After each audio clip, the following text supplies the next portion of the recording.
Nous avons au chapitre 12e le récit de la descente d'Abraham en Égypte, qui a été pour lui le chemin de la mort. Et cela sera suivi immédiatement au chapitre 13e par la querelle qui s'élève entre les bergers d'Abraham et les bergers de Lot au sujet des pâturages et de l'eau. Abraham parle de cette question à Lot et lui dit en fait, ne nous querellons pas, car pourquoi nous querellerions-nous? Est-ce que nous cherchons quelque chose pour nous-mêmes? C'est le sens de ces paroles. Lot, regarde tout autour de nous. Lève tes yeux, considère le pays, cherche ce qu'il y a de meilleur dans le pays et fais ton choix. Laisse-moi simplement ce que tu voudras, laisse-moi le reste. Choisis ce que tu veux. Si tu te décides à aller dans une direction ou l'autre, je prendrai volontiers la direction opposée. Lot lève alors les yeux et voit toute la plaine du Jourdain, bien arrosée et fertile, et il l'a choisie pour lui. Ils se séparent alors l'un de l'autre. De la part d'Abraham, c'est un triomphe sur l'ambition. Aussitôt, Dieu s'approche de lui et lui dit, « Lève les yeux, tout le pays que tu aperçois, je te le donnerai à toi et à tes descendants pour toujours. Je rendrai ta postérité aussi nombreuse que les grains de poussière de la terre. » Genèse 13, 14, 16. Après tout, c'est là qu'est le chemin de la vie. Cet esprit d'acquisition terrestre, d'ambition, de gratification, ce besoin de posséder quelque chose ici-bas, devient pour Lot le chemin de la mort. Abraham abandonne tout ce qui concerne ce monde, l'abandonne pour Dieu, et Dieu intervient.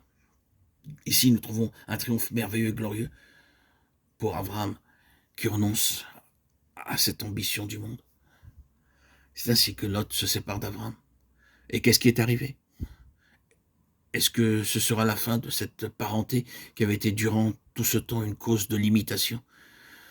Il semble qu'il en soit ainsi. Au jour où cela s'accomplit, au jour où cette influence naturelle est enlevée, Dieu intervient avec un nouvel horizon de vie. C'est un principe vrai, c'est une marque que nous avançons lorsque nous arrivons à la place où il est vrai devant Dieu, que nous avons renoncé dans l'œuvre de Dieu même et dans le ministère à tout ce qui serait prospérité et succès aux yeux des hommes.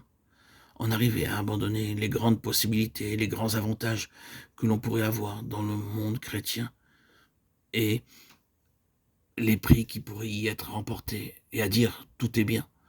Le Seigneur sait, c'est à lui à donner ou à reprendre. Je ne donnerai aucune place à ses avantages. Je ne permettrai pas à ces choses d'influencer ma marche avec Dieu. L'ambition de ce monde ne dictera pas mes pas. C'est une marque certaine de croissance.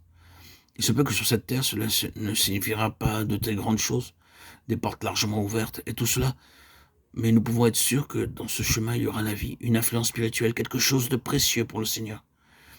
Il sera à la fin de réelle valeur. Et ce chemin nécessite quelquefois et avant tout ce conflit contre l'ambition de ce monde dans lequel doivent être repoussées toutes ces suggestions et toutes ces influences. Et il faut ensuite que nous arrivions à la place où nous voyons que le chemin de la vie consiste à marcher avec Dieu, alors même que cela nous coûterait tout.